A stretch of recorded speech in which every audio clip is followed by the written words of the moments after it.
Hello viewers, the Board of Secondary Education Odisha has rescheduled the Odisha Teacher Eligibility Test OTET 2026 to June 28. The OTET 2026 examination was earlier scheduled to be conducted on June 21, ଯାହାକି June 21ରେ ହେବାକୁ ଥିବା OTET exam ଏବେ June 28 ତାରିଖକୁ ଘୁଞ୍ଚି ଯାଇଛି।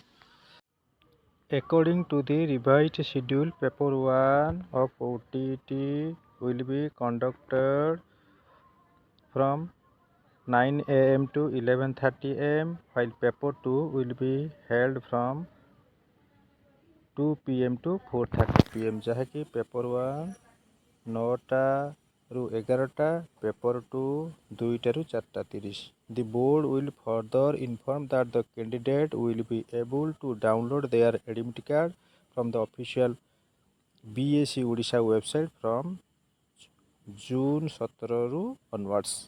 यह थिला आजिर update. Channel को सब्सक्राइब करने भूलिए नहीं। Thank you.